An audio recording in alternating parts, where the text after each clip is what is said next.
మీకు తెలుసా, జైతూన్ నూనె, ఆలివ్ ఆయిల్ ఎలాంటి అగ్ని లేదా వేడి లేకుండానే మెరుస్తుంది. ఇది కేవలం ఒక ఉపమానం కాదు. సైన్స్లో దీన్ని ఫ్లోరసెంట్ గ్లో.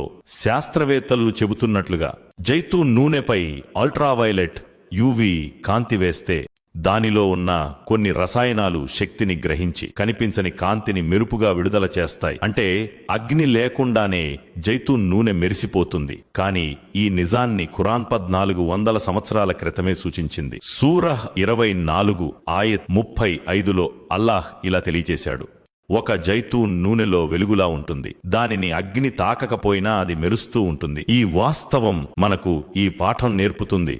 ఖుర్ఆన్ అనేది అల్లాహ్ సృష్టి అద్భుతాల వైపు మన దృష్టిని మళ్లించే విజ్ఞానభరితమైన మరియు ఆధ్యాత్మిక మార్గదర్శక గ్రంథం. సైన్స్ మనకు విశ్వాన్ని నడిపించే నియమాలు, ప్రక్రియలు అర్థం చేయిస్తుంది.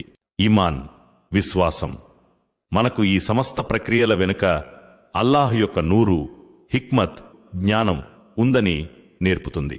అంటే ఖురాన్ కేవలం ఆధ్యాత్మిక గ్రంథమే కాదు, ఇది సైన్స్ మరియు లోతైన అవగాహనకు మూలం కూడా. ఈ జ్ఞానం, ఈ మార్గదర్శనం అల్లాహ్ యొక్క నూరుకు గుర్తు. దీనిని ఆలోచన, పరిశీలన ద్వారా తెలుసుకుంటే మన ఈమాన్ మరింత గాఢమవుతుంది.